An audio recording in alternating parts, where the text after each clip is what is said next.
అయితే ఇక్కడ నేను చెబితే తప్ప, ఒక మాస్టర్ టీచ్ చేస్తే తప్ప మీరు గెస్ చేయలేని స్టెప్, అదేంటంటే మైగ్రేషన్. ఎలక్ట్రాన్ డెఫిషియెంట్ నైట్రోజన్ మీదకి ఈ పక్కన ఉన్న ఆర్ గ్రూపు ఆర్ మైనస్గా, అంటే ఆర్ తన ఎలక్ట్రాన్ని ఈ ఎలక్ట్రాన్ని రెండింటిని కలిపిగో, తన ఎలక్ట్రాన్తో పాటు పక్కోడ ఎలక్ట్రాన్ కూడా తీసుకొచ్చేస్తే మైనస్, ఈ ఆర్ మైనస్గా మైగ్రేట్ అయ్యి ఇక్కడ అటాక్ చేసేస్తాయి. నువ్వు పోతే, మీరిద్దరు పోతే పోండి అని బయటికి తోసిపడేస్తుంది. అదిగో బయటికి పోతున్నారు వాళ్ళు, N2 బయటికి వెళ్ళిపోతున్నారు వాళ్ళు. అప్పుడు ఆ కనెక్షన్స్ యాజ్ ఇట్ ఈస్గా రాయండి మీరు, ఓకేనా? ఎస్, రాద్దాం. ఎక్కడి నుంచి రాద్దాం? ఆర్ వచ్చి ఇక్కడ అటాక్ చేసింది, ఓకే సార్.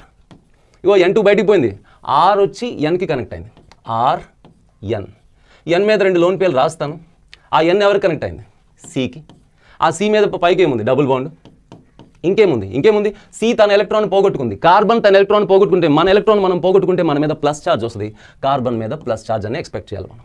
అరే మన నైబర్కి ఎలక్ట్రాన్ అవసరం ఉండి మన దగ్గర ఎక్కువ ఎలక్ట్రాన్ ఉంటే డొనేట్ చేయమా, వెంటనే నైట్రోజన్ మీద ఉన్న లోన్ పేరుని అటు డొనేట్ చేయండి.